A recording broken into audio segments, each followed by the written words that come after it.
Demás sujetos. Es decir, se está de alguna forma representando en ese sujeto o estamos contemplando en ese sujeto algo que va a ser característico de la episteme, si hablamos en términos Foucaultianos, de todo un tiempo histórico. Por otro lado, me interesa señalar, sin embargo, cómo este compartir se representa, en el caso de la esquizofrenia, en un naufragio, es decir, hay un naufragio de la subjetividad que va a tener que ver con este oír voces al que me voy a referir. Y finalmente, la cuestión del delirio tiene que ver con dos cosas. El delirio va a ser una tentativa, solo sabemos de Freud, del paciente por intentar salir de este naufragio y por apuntalar de alguna manera una base a esto que le está aconteciendo y una forma de rescatar de alguna forma lo que pueda de su propia subjetividad. Y en segundo lugar, este delirio no puede ser entendido en términos de creencia, tiene que ser entendido en términos de certezas. Entonces, en ese sentido es un poco por donde voy a intentar orientar mi participación aquí. Sabemos qué es percibir e imaginar, pero nadie nos autoriza, como escribe Lanter Laura, a pretender que sabemos con la misma certeza qué es alucinar. De las voces de las conversaciones percibidas sin objeto, así se suelen llamar a las alucinaciones auditivas, solo sabemos lo que nos cuentan quienes las oyen. Lo cierto es que han estado presentes durante mucho tiempo en la historia de la humanidad, pero no exactamente de la misma manera. Tenemos registros de experiencias místicas, de comunicaciones con dioses o del demonio, donde en alguna manera se registraban este tipo de fenómenos, aunque como he señalado antes, en alguna manera. Una de mis tesis es que hay una mutación fundamental a la hora de comprender las voces en estas experiencias del pasado y cómo las comprendemos hoy dentro de un marco de la psicopatología. Hoy, actualmente, para los psiquiatras basta su presencia en muchos casos para diagnosticar la esquizofrenia. Como he señalado, es un síntoma de primer rango. Eso lo tenemos desde el CIE-10 hasta el DSM-4 categorizado. Desde que Esquirol y posteriormente su discípulo Jean-Pierre Farré introducen en la psiquiatría las alucinaciones como percepciones sin objeto, acabando con la polisemia que venían arrastrando desde la antigüedad, ha surgido, sin embargo, el debate en los foros médicos de si uno puede alucinar sin tener ninguna alteración mental. Esas controversias las encontramos muy pronto. En Francia, por ejemplo, aparecen en la Sociedad Médico-Psicológica en torno al siglo XIX, en Inglaterra en la Society of Psychical Research y más cerca de nosotros en el movimiento encabezado en Holanda por el psiquiatra Marius Rom y Sandra Ecker, donde tratan de señalar cómo hay muchas personas en poblaciones sanas que oyen voces y eso no necesariamente es sintomático de un trastorno psiquiátrico. El hecho, sin embargo, es que con la medicalización de la locura, que comienza a mediados del siglo XIX, las voces mayoritariamente se han transformado en síntoma de enfermedad y son características en especial de la esquizofrenia que se suele asociar casi automáticamente a la idea de la alucinación auditiva. En este sentido, digamos que mi propuesta va en contra de una de las propuestas habituales en el modelo de la neurobiología, que quiere ver en las alucinaciones auditivas un síntoma físico donde se pierde su contenido semántico, donde se duda de si hay, si acaso, contenido, de si significa algo, y en este sentido, de alguna forma, se cree que no tiene como demasiado caso tratar incluso de entenderlas. Mi propuesta, sin embargo, tiene que ver con lo que Manuel de Viat señala. Si lo que el contenido de lo que el paciente escucha ya no tiene significado, efectivamente tendríamos que preguntarnos para qué entretenernos en escucharlas, en buscar un sentido a lo que se dice, para qué enredar más al sujeto. Si la alucinación solo es ruido, contingencia y lo que importa es la falla neurofisiológica que la provoca, lo que tendríamos es que actuar lo más eficaz y rápidamente posible con dosis poderosas de neurolépticos, con varias sesiones de TEC, algunas veces, ¿sí? Pero en ese sentido, de alguna forma, esta es una propuesta distinta a toda la tradición psicopatológica de la que deriva la psiquiatría. La psicopatología, que deriva de Pinel, encuentra su razón de ser en la búsqueda del sentido de los síntomas. Sea cual sea la metáfora que utilicemos para conceptualizar el trastorno o el malestar psíquico y las alucinaciones, cómo se engarzan en la biografía del sujeto según el imaginario colectivo y en la idea que de la enfermedad se hace en cada momento histórico, cada cultura, han sido una de los núcleos o de los meollos y de las herencias de la psicopatología clásica que algunos autores que voy a mencionar están intentando recuperar frente al modelo biomédico imperante muchas veces. En ese sentido, toda la propuesta que yo voy a tratar de hacer aquí se sustenta en el trabajo de la llamada otra psiquiatría. Fernando Colina y José María Álvarez, desde el Hospital Villacián Valladolid, han propuesto recuperar para la psiquiatría los clásicos de la psicopatología desde el siglo XVIII, tienen un proyecto editorial muy interesante, y al mismo tiempo recuperar los hallazgos del psicoanálisis, porque les parece que es importante en lo que la psiquiatría está intentando plantear.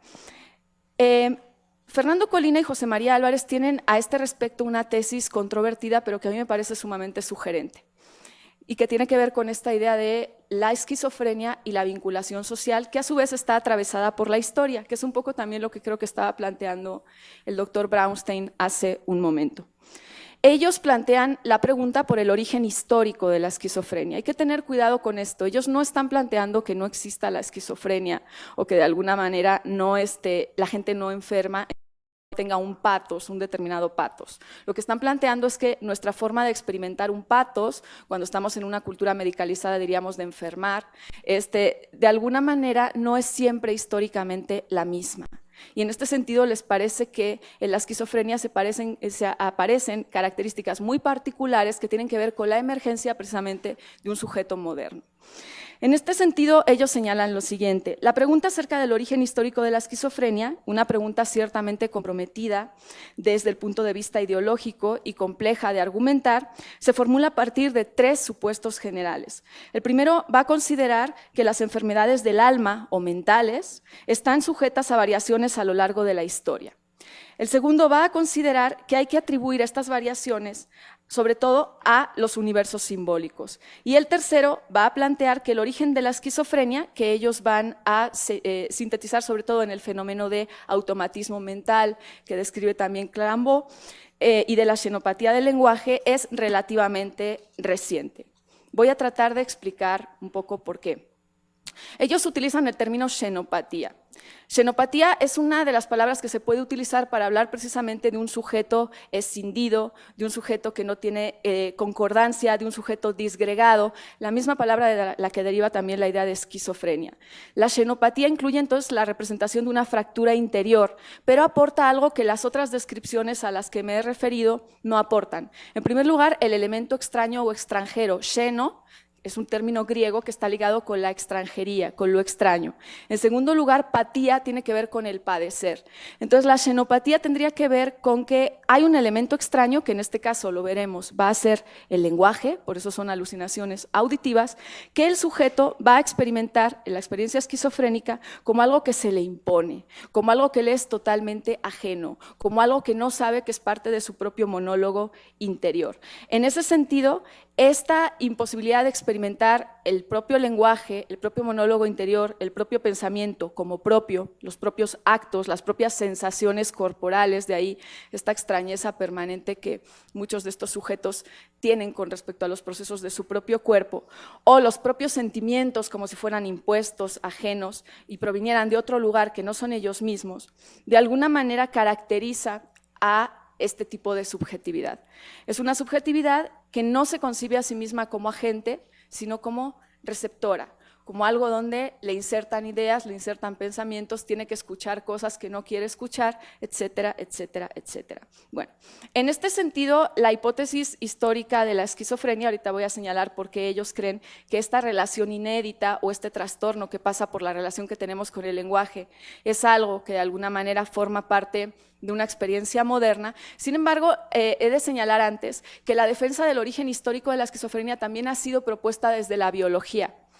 Tenemos los trabajos de Timothy Crow o de Edward Hare, que de alguna manera señalan uno que tiene que ver con la revolución industrial, y su hipótesis es que de alguna manera ahí hubo algún tipo de virus que se activó en la revolución industrial y que generó estas transformaciones o estos cambios. La otra tiene que ver con Timothy Crow, que tiene que ver con una hipótesis genética, que también en un momento histórico determinado, una determinada evolución de la estructura del cerebro generó que fuera posible padecer esquizofrenia. En cualquier caso, ambos están situando periodos o momentos históricos, no están dando por hecho que se trate de una cuestión intemporal, eterna, o que se ha mantenido siempre igual, ¿sí? En ese sentido, como quiera que sea, la hipótesis, sin embargo, de los autores de la otra psiquiatría no va a ir por ahí.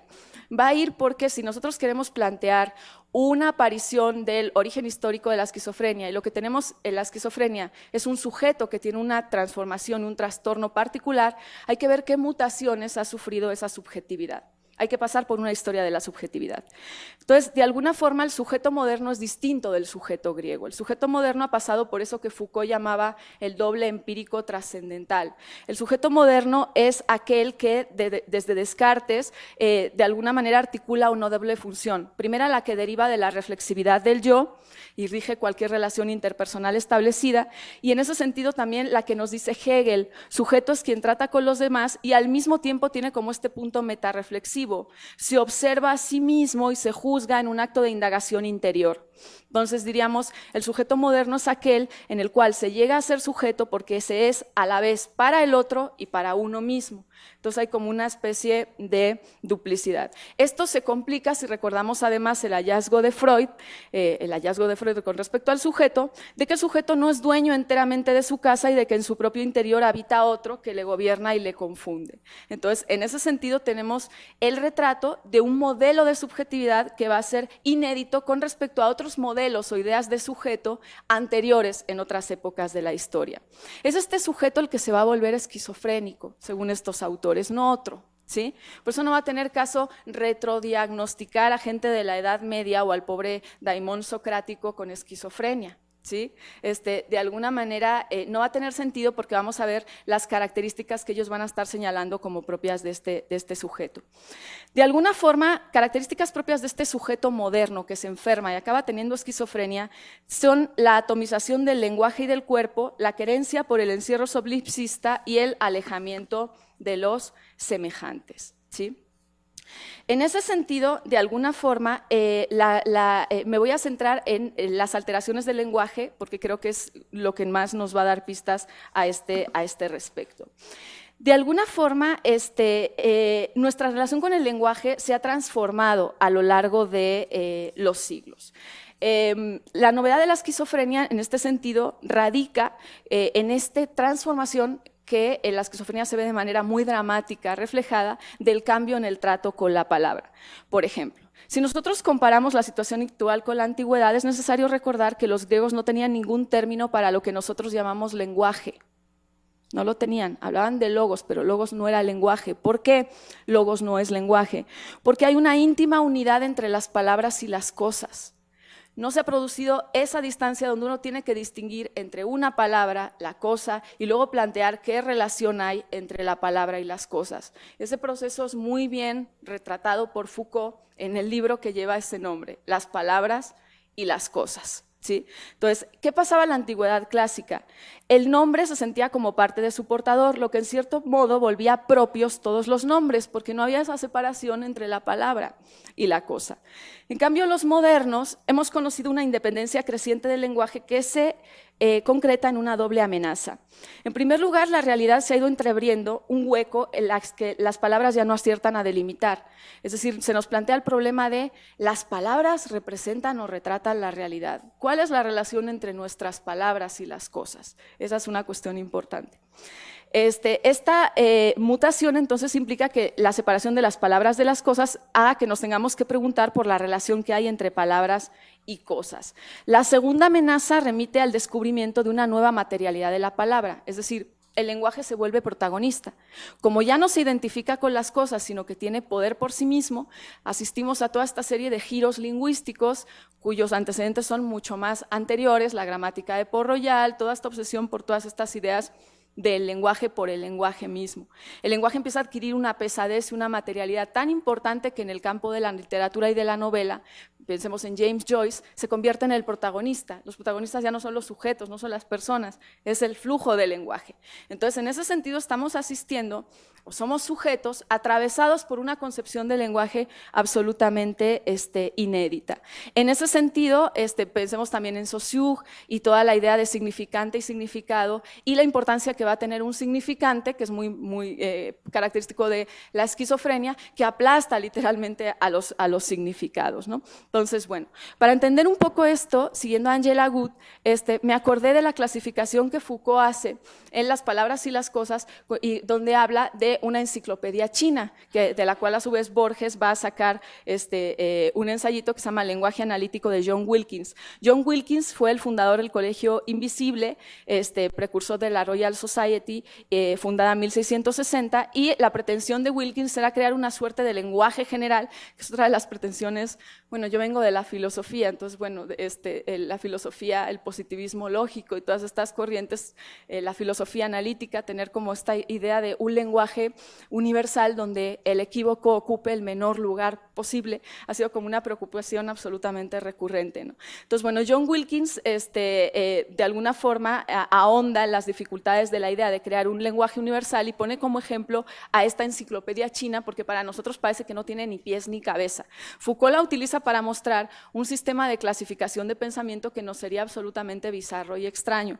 En ese sentido, me ha parecido interesante, siguiendo, repito, a Angela Good, una autora inglesa que está trabajando con el Hearing Voices, el movimiento de inglés que está trabajando con gente que escucha y que oye voces, trabajar con la enciclopedia china para mostrar la gran variedad de voces que puede haber y para mostrar la peculiaridad de esas voces que los autores de la otra psiquiatría asociarían única y exclusivamente a la esquizofrenia. Por eso ellos podrían tener una definición muy minimalista o muy mínima de esquizofrenia a partir de aquí.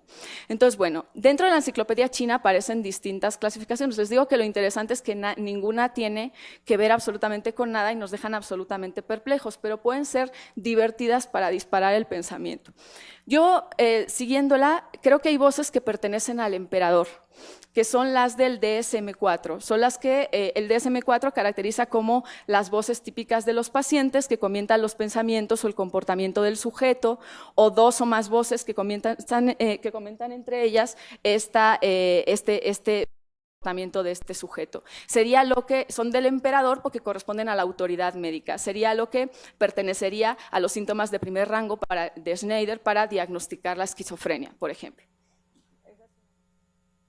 de concebir o de referirnos a las voces. Después tenemos las voces embalsamadas. ¿Por qué las llamé así? Porque tienen que ver con el duelo. Estas se dan en personas que no tienen necesariamente un trastorno psicótico. Las refiere Oliver Sacks en su libro Alucinaciones. Marion, una mujer que se ha quedado recientemente viuda, de pronto escucha la voz de su esposo muerto. Hola, ¿ya regresaste a casa? ¿Todo bien? Y ella misma dice, era su voz, era clara, fuerte y verdadera. ¿Sí? Son voces que se dan, repito, en personas que no tienen ningún tipo de trastorno, pero que suelen suceder después o durante el proceso de duelo. Después están las voces como las que nos narra, Daniel Paul Schreber, ¿no? El famoso maestro de la psicosis, que de alguna forma son voces que tienen que ver, él las llama, o tendrían que ver en nuestra enciclopedia, con las voces que son como dibujadas por un pincel finísimo de pelo de camello. Esta es una voz típica de la esquizofrenia, me parece súper interesante reconocerla así, porque lo que Daniel Paul Schreber dice es lo siguiente: las voces se manifiestan en mí como estímulos nerviosos que con la sola excepción de una noche a comienzos de julio de 1894, tienen siempre el carácter de un ruido suavemente susurrante, con la resonancia de determinadas palabras humanas. El cuchicheo de las voces puede, debido a ello, compararse con el ruido que produce la arena que se escurre en un reloj. Lo que vamos a ver es que las primeras voces o la primera manera de escuchar alucinaciones auditivas por parte del esquizofrénico no viene con palabras, viene con ruidos. Eso es muy interesante, ¿sí?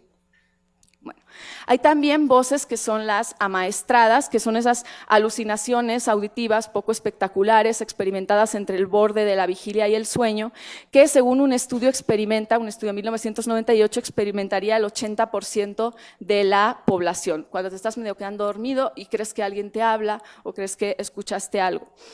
Hay las voces de los lechones, los cerditos chiquitos. ¿Por qué me parece interesante? Porque Henry Simmons es una memoria impresionante sobre la esquizofrenia que un chavo esquizofrénico escribe junto con su padre, cada uno escribiendo desde su lugar, y una de las cosas que él cuenta cuando empieza, antes de tener su brote psicótico con el que da en el hospital, es que empieza a percibir que los árboles hablan.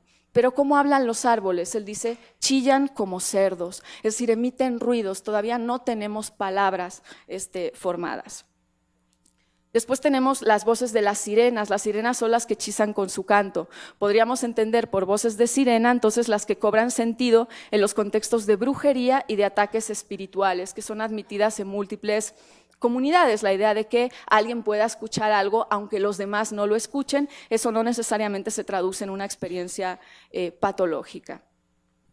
Tenemos las voces fabulosas, son las voces que escuchaban las místicas medievales como Juliana de Norwich, por ejemplo, pero también las voces de los evangélicos de California, que tienen el libro Cuando Dios responde, estudiado recientemente por Tania Luhrmann. Estos evangélicos de California llevan a cabo un entrenamiento específico para oír, y no me estoy refiriendo a oír en un sentido ni metafórico ni figurado, la voz de Dios. Llevan a cabo un training, diríamos, para poder oír voces que nadie más oye y darles en esa comunidad una suerte de legitimidad. Después tenemos las voces perros sueltos. Aquí está Top Dog. ¿Quién es Top Dog? Es una paciente de esquizofrenia, se llama Flo Bellamy, que reclama, su voz reclama desde hace tiempo, en relación con lo que comentaba el doctor Brownstein, una página de Facebook, un blog y una cuenta en Twitter. Es decir, es una voz que le está reclamando o una manera de voz que le permite lidiar con ella en un espacio virtual. Incluidos en esta clasificación, bueno, ahí lo dejé en interrogante porque ahí nos tendríamos que preguntarnos por quién está haciendo la clasificación, con qué finalidad hace la clasificación y por si vamos a mantener compartimentos estancos entre lo normal o lo patológico o vamos a pensarlos como permeables, por ejemplo. Que se agitan como locos e innumerables. Aquí utilicé a Kraepelin y a Bleuler. Kraepelin decía algo también característico de las voces de la esquizofrenia. En todas partes el paciente es puesto en ridículo, provocado, burlado, se abusa groseramente de él, se lo amenaza. Bleuler decía, además de ser localizadas cerca o lejos, también se localiza las voces dentro del cuerpo, como cuando las voces vienen de diversos lugares dentro de la piel y gritan constantemente, no me dejes salir. Esta ya la hemos visto. Etcétera, tiene que ver con la dificultad de precisar la diferencia entre las voces y lo que se denomina en psiquiatría inserción de ideas y pensamientos intrusivos. Es muy difícil distinguir muchas veces entre estos fenómenos. Es muy difícil también discernir la interioridad o la exterioridad de las voces. Los pacientes pueden decir cosas muy interesantes al respecto. Te pueden decir, claro que las escucho, pero no son voces que se escuchan como las de la calle. Son voces que se escuchan en el pensamiento, que remiten a clasificaciones de voces muy antiguas, entre ellas a la de San Agustín, aunque con diferencias muy claras. Que acaban de romper el jarrón. Esta es Janet Winterson, una escritora, que dice, es la que ella experimenta tras un intento de suicidio. ¿Sí? Tras un intento de suicidio, escucha una voz que le repite el versículo del Evangelio de Juan, debes nacer de nuevo, es decir, una experiencia límite hace que se escuchen voces. Y la última, que de lejos parecen moscas. Este es de hecho el aspecto de las alucinaciones auditivas en muchas de las tecnologías de la imaginería cerebral o de escáner, parecen moscas. ¿Sí? Bueno, en ese sentido de toda esta clasificación de voces, ¿cuáles serían relevantes para este origen histórico de la esquizofrenia que estoy tratando de defender? De alguna forma, las características relevantes serían las siguientes. Lo primero que sabemos por las descripciones fenomenológicas que tenemos al respecto es que los pacientes no empiezan escuchando palabras, empiezan escuchando ruidos. Hay descripciones maravillosas de Bleuler, por ejemplo, donde él decía, tenía un paciente que le decía, la limonada habla. Entonces Bleuler le decía, bueno, ¿y qué te dice la limonada?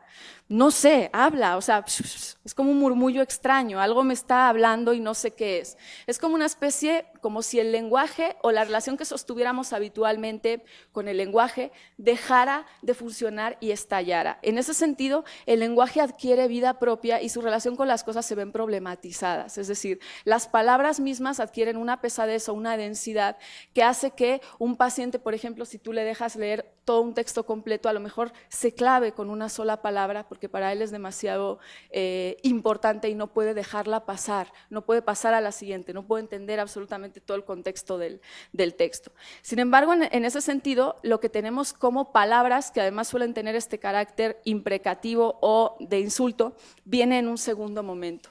Las palabras aparecen aisladas, lo único que sabe el paciente es me conciernen totalmente a mí. Claro que lo conciernen, somos sujetos hechos de lenguaje. Si el lenguaje dinamita, claro que te está tocando la médula central de tu subjetividad. En ese sentido le conciernen, pero son palabras que no tienen referente. Esto también es inédito, por eso no se pueden comparar estas experiencias con las de los místicos de épocas anteriores. Las palabras de los místicos de épocas anteriores tienen un referente claro y tienen un agente claro y un emisor claro. Aquí el referente, el emisor y el agente lo vamos a tener si el esquizofrénico logra delirar. ¿Sí? El delirio es la tentativa del paciente de hacer algo de sentido en todo ese universo que le ha hecho agua. En ese sentido, es una tentativa que le permite hacer pie, pero es una tentativa que al mismo tiempo lo aleja irremisiblemente de los demás. ¿Por qué? Porque evidentemente se trata de una solución singular y personal ante el quiebre de todo el universo simbólico. Al resto no se les ha roto el universo simbólico. Entonces, en ese sentido, ante este quiebre de este universo simbólico, este sujeto tiene que proponer una salida singular o particular que va a ser la salida del delirio. ¿Sí? En ese sentido, ya me quedan 5 minutos, me interesa señalar además las características que va a tener este delirio. Repito, mi finalidad ha sido ver cómo todo este trabajo de escuchar voces, por un lado, nos muestra una vinculación social del esquizofrénico en tanto que hijo de su época y en tanto que la esquizofrenia revela un trato particular con el lenguaje que en su caso entra en crisis, ¿sí? O agudiza las aristas de crisis que potencialmente tiene, ¿sí? En ese sentido, esa es la primera cuestión. En segundo lugar, esta experiencia es absolutamente inédita porque el lenguaje se independiza tanto, de alguna forma, de los contenidos, que lo que tenemos en las primeras etapas es simplemente cosas que hablan sin decir nada, ruidos, murmullos, etc. La palabra es una elaboración posterior, siempre va a tener este carácter peligroso, insultante o persecutorio. Y si tenemos suerte, y lo utilizo deliberadamente, el paciente logra delirar y logra construir un universo más sistematizado con eso.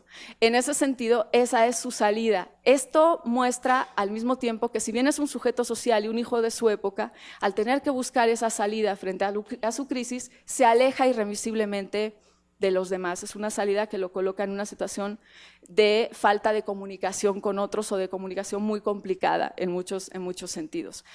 Finalmente, me interesa subrayar que la relación que el paciente tiene con su delirio, que yo señalaba, no puede ser entendida en términos de creencia, sino de certeza, porque es la única que tiene.